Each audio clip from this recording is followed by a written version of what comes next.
જય શ્રી રામ, હર હર મહાદેવ. તમે ધનવાન છો, તમારી પાસે પૈસા છે, અથવા તમે ગરીબ છો, કેવી રીતે ખબર પડે? તો ગરીબ કોણ છે? જેના શરીરમાં રોગ છે એ ગરીબ છે. ખૂબ પૈસા હોય તો પણ એ મનુષ્ય ગરીબ છે. રોગ, જેના શરીરમાં ક્રોધ હોય, ગુસ્સા કરતા હોય લોકો ઉપર, વાત ઉપર, એ ગરીબ છે.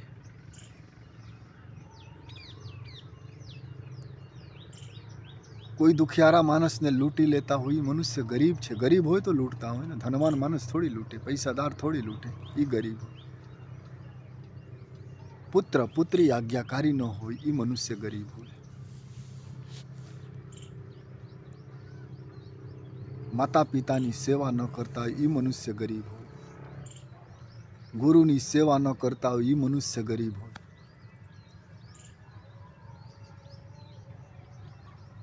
લોકોની નિંદા કરતા હોય એ મનુષ્ય ગરીબ હોય. રાગ દ્વેષ ઈર્ષ્યા રાખતા હોય એ મનુષ્ય ગરીબ હોય. ખોટું બોલતો હોય એ મનુષ્ય ગરીબ હોય. એ મનુષ્ય ગરીબ હોય. કોઈને ઠગી લેતા હોય એ ગરીબ હોય. કોઈ સાધુ સંતોને પરેશાન કરતા હોય એ મનુષ્ય ગરીબ હોય. ધર્મ ન માનતો હોય એ ગરીબ હોય.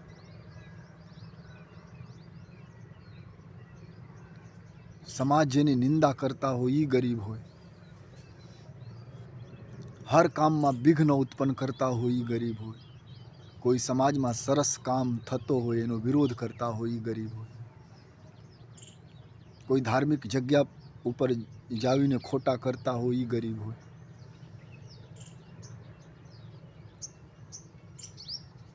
કોઈની ઇજ્જત લૂંટતા હોય એ ગરીબ હોય. સમાજમાં અપરાધ હિંસા ફેલાવતા હોય એ મનુષ્ય ગરીબ હોય. અકારણ बैर भाव રખતા હોય એ ગરીબ હોય. પૈસાદાર કોણ હોય? જેના પાસે ગાડી હોય, બેંક બેલેન્સ હોય, મોટા મોટા મકાનો હોય, કારખાના હોય, ફેક્ટરી હોય, નોકર ચાકર હોય, સોનાને થાલ મેં ખાતા હોય, એ ધનવાન છે. પણ એ ધનવાન માણસ જ્યારે રોગી હોય તો ગરીબ હોય બની જાય. એ માતા પિતાની સેવા ન કરતા હોય તો એ ગરીબ, ભલે પૈસાદાર છે. કોઈ અપાહિજની, કોઈ ધર્મની સેવા ન કરતા, એ ગરીબ છે, ભલે પૈસાદાર છે. પૈસાદાર ગરીબ બની શકે ક્યારે? જ્યારે સમાજ માટે કાંઈ કરતા ન હોય, પોતાના સ્વાર્થ જોતો. કારણ ભગવાન જેને પૈસા આપેલા છે એના ઉપર પ્રભુની કૃપા છે કે હું તમે આપું, તમે સમાજ માટે કાંઈ કરો, માનવતા માટે કરો. હોસ્પિટલ ખોલો, કોલેજ ખોલો, પરબ ખોલો, મંદિર બંધાવો, ધર્મશાળા બંધાવો, કોઈ તલાબ બંધાવો. અને એ ન કરતા હોય તો એ ગરીબ છે. ભગવાન આપેલા હોય અને ન કરતા હોય તો ગરીબ. ભગવાન કોઈને વધારે આપેલા હોય પૈસા તો એનું મુખ્ય કારણ છે ભગવાન એના સાથે પ્રેમ કરે છે. અને ભગવાન કહે છે હું પ્રેમ કરું છું, તમે આપેલા છું, આથી તમે પરહિત કરો, બીજાની ભલાઈ કરો. લવ ઈચ અધર. ધનવાન કોણ છે? જેને જોઈને જગત આનંદિત થઈ જતા હોય ધનવાન હોય. ભલે ગરીબ હોય, ફકીર હોય, સાધુ હોય, સંત હોય, કોઈ પણ ધર્મના હોય, કોઈ પણ જ્ઞાતિના હોય, અને જેને જોઈને લોકો આનંદિત થઈ જતા,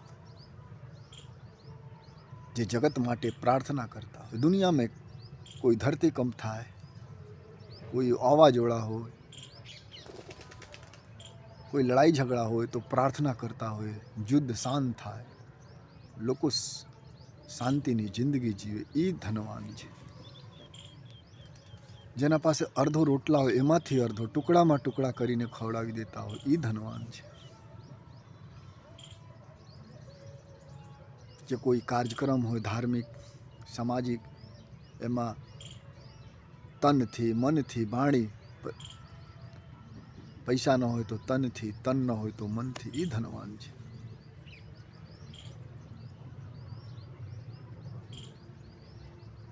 એ ધનવાન છે.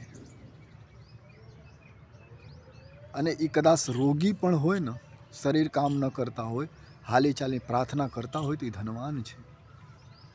કેટલા એવા મહાન વૈજ્ઞાનિકો થઈ ગયેલા છે જેના શરીર કામ ન કરતા હતા, પણ સમાજને એટલું બેસ્ટ ટેકનોલોજી આપેલા છે. એ ધનવાન છે.